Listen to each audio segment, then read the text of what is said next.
সমস্যা, কঠিন সময়, সংকট, বিপদ কার জীবনে নেই? প্রত্যেকের জীবনে আছে। কিন্তু আমাকে একটা কথা বলুন, যদি নৌকায় ঢেউকে ভয় পেতে শুরু করে তাহলে সাগর পার করবে কে?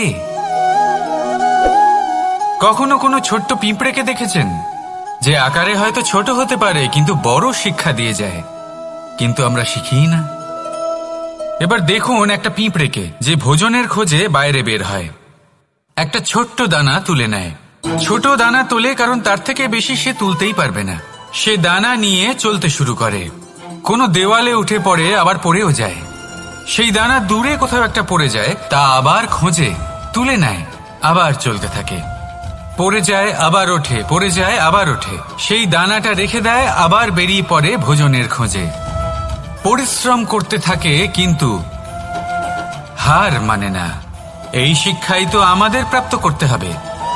নিরন্তর পরিশ্রম আর নির্ভীক হয়ে কর্ম করে যেতে হবে। এটাই হলো সাফল্যের মাধ্যম, এটাই হলো জয়ের মন্ত্র, অচ্যুত অজয় অস্ত্র। তাহলে আসুন আর আমার সাথে ভালোবেসে বলুন, রাধা রাধা। প্রতিশোধ অথবা কাউকে দুঃখ দেওয়ার ভাবনা, যদি এটা আপনার মনে থাকে তাহলে আপনি নিজের মনেই যন্ত্রণার একটা বিশাল বৃক্ষ রোপণ করছেন, এটা মনে রাখবেন। কারণ কাউকে দুঃখ দেবার এই ভাবনা, এটা হলো সেই বীজ যা আপনার মনেই পতিত হবে, আপনার মনেই অঙ্কুরিত হবে, আর আপনার মনেই একটা বিশাল বৃক্ষরূপে বেড়ে উঠবে।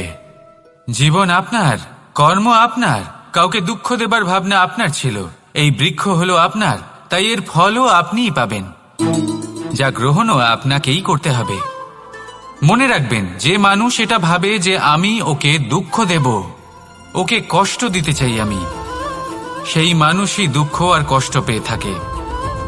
যদি সেই জায়গায় আপনি এটা ভাবেন যে আমি কাউকে সুখী করে তুলতে চাই, কাউকে সুখ প্রদান করতে চাই, তাহলে তারও বীজ আপনার মনেই রোপণ হবে, বৃক্ষে পরিণত হবে, যার ফলও আপনিই পাবেন।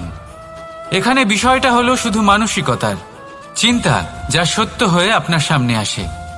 তাহলে এই মানসিকতা শুভ করুন, সবার জন্য মঙ্গল কামনা করুন। অন্যের মনে আপনার জন্য ভালো চিন্তা থাকুক বা না থাকুক, আপনি সবার জন্য শুভ চিন্তা করে কর্ম করতে থাকুন, তাহলে আপনার সাথেও ভালোই হবে। তাহলে আসুন আর আমার সাথে ভালোবেসে বলুন, রাধা রাধা।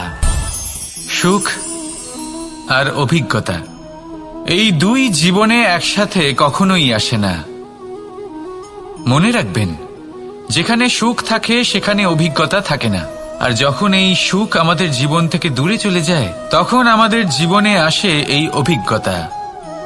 পরমাত্মা, প্রকৃতি, নিয়তি এই অভিজ্ঞতাকে আমাদের জীবনে পাঠান, যাতে আমরা একটা অত্যন্ত গুরুত্বপূর্ণ শিক্ষা, একটা জ্ঞান প্রাপ্ত করতে পারি।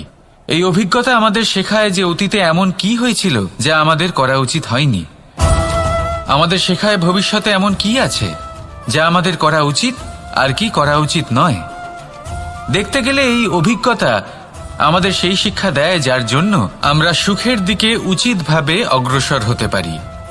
সেই জন্য জীবনে যখনই দুঃখ আসবে, দুঃখের এই সময় আসবে, তখন হতাশ হবেন না। বোঝার চেষ্টা করুন এই পরিস্থিতি কেন এসেছে, কি শিক্ষা দিতে এসেছে।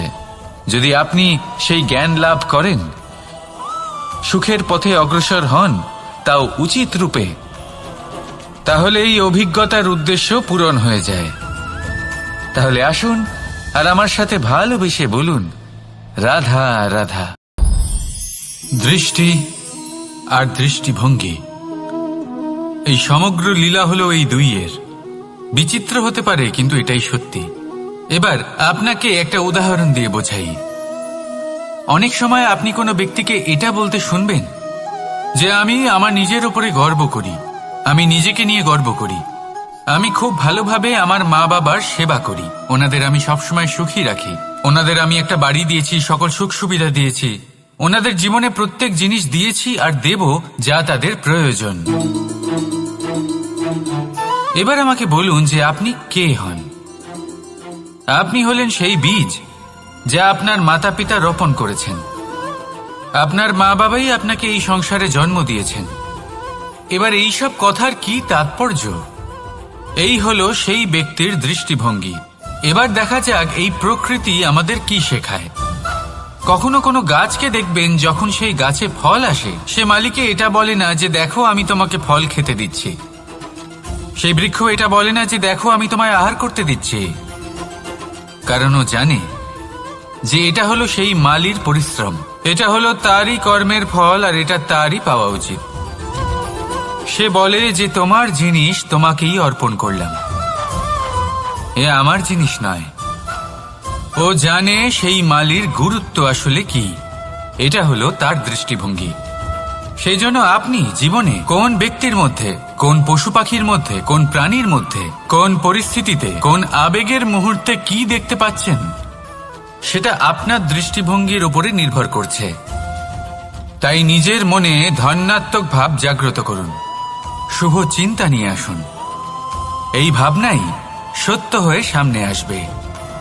এই দৃষ্টিভঙ্গি এমন হয়ে যাবে যে আপনার জীবনে সবকিছুই শুভ হবে। তাহলে আসুন আর আমার সাথে ভালোবেসে বলুন, রাধা রাধা। জীবনে শিখরে পৌঁছানোর জন্য মানুষের কি প্রয়োজন হয়ে থাকে? সিঁড়ির। কিন্তু তাও প্রত্যেক মানুষ, প্রত্যেক ব্যক্তি শিখরে পৌঁছতে পারেন না। এর কারণ কি? কারণ একটা হতে পারে যে মানুষ কল্পনা করতে থাকেন কিন্তু সিঁড়ি খুঁজে পান না। কিছু মানুষ খুঁজে নেন কিন্তু তা পেয়ে এতটাই প্রসন্ন হয়ে যান যে তারপর আর কোনো কর্মই করেন না। খুব সোজা ব্যাপার। অনেক মানুষ সিঁড়ি খুঁজে পান না, আর যদি পেয়েও যান তাও যতক্ষণ না তাতে চড়ছেন সেই শিখরে পৌঁছবেন কি করে? যতক্ষণ না আপনি পরিশ্রম করছেন, যতক্ষণ না সেই সিঁড়িতে আপনি চড়ছেন, যতক্ষণ না ক্লান্ত হচ্ছেন, আপনার পায়ে হাঁটুতে ব্যথা না হচ্ছে, ততক্ষণ এই শিখরে পৌঁছানোর সৌভাগ্য লাভ করতে পারবেন না। তাহলে কল্পনার সাথে কর্ম করুন, পরিকল্পনার সাথে পরিশ্রম করুন, সব কিছু পাবেন। আসুন আমার সাথে ভালোবেসে বলুন, রাধা রাধা।